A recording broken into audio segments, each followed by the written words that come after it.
You need to be watching more Sharp Investing. My name is Mike Sharp, this is Sharp Investing, and I'm doing another gold video. Nobody watched the last one. I don't care, I'm doing another one anyway.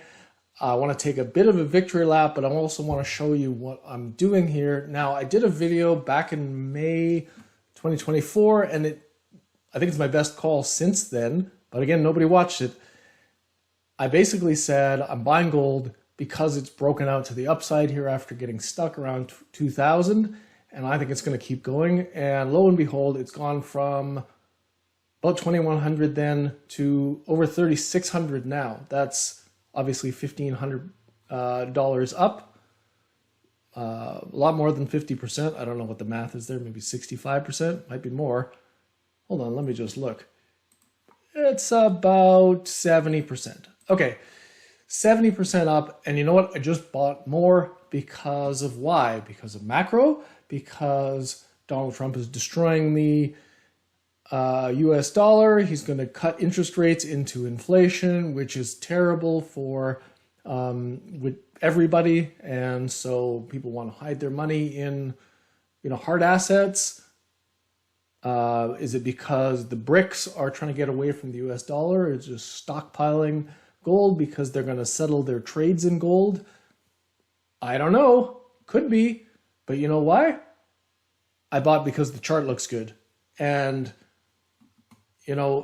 I've been watching gold for a long time, since 2006. And to be quite honest, gold bugs, I'm sorry if you're a gold bug, I'm not trying to have a go at you, but that space it's always the same argument. The government is like totally irresponsible with the finances. It's going to be a disaster. I was listening to an interview with Jim Rogers from 1989, and he said the US government deficit was unsustainable and there was going to be a collapse. That was 1989. So if you had based your investment decisions on that, you would have ruined your whole investment life. Now, Jim Rogers is awesome, and he knows how to get out of trades that aren't working, right? So that's a key.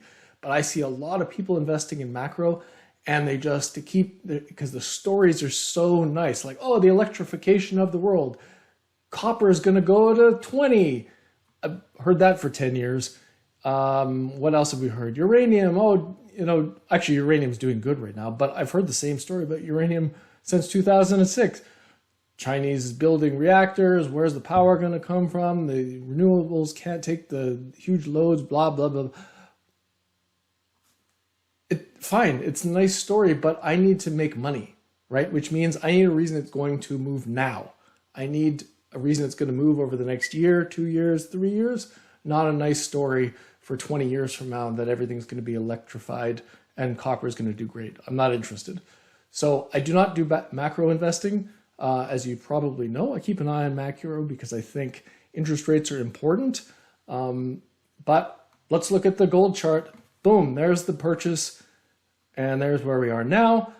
And I think this is a weekly chart. But if we go into the daily chart, you'll see we have this. This is called a pennant.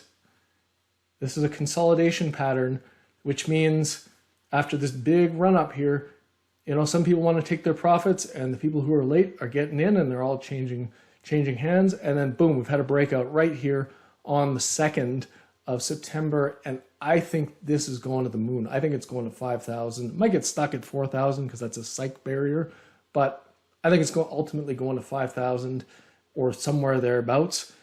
And I'm going to hold until this chart starts looking like crap, right? So I've been watching charts for a long time. I kind of like, if they start rolling over, then I can go, okay, I'll get out. I'm not going to top tick this. I'm not going to get out right at the top. I'll wait till it looks like it's rolling over, and then I'll take some profits at that point. But right now, no sign of it rolling over. It's going, and also on this breakout, there was big volume, which means the whales are behind this move. People are still buying into this move. As you get towards the top of these moves, these big bull moves, you're going to see maybe more of a distribution in terms of volumes. You're going to see, like, if you get a breakout and no volume behind it, it means that the buyers are drying up. That has not happened yet, and therefore I've added to this. It's done really well. and I'm just going to leave it. So just so you know, what I own is I own some CFDs for gold and silver. I still own them. Silver's chopped me up a little bit. I got out because it looked like it was rolling over, and then I got back in and out on silver, but I'm in right now. And I also own SIL, the Silver Miners ETF, and I own XGD, which is the Canadian version of GDX, which is the Gold Miners ETF. So if you're in the US, GDX is the one to look at. But this is not investment advice. I have a process here that I follow in terms of this. I consider this as a trade. This is not an investment.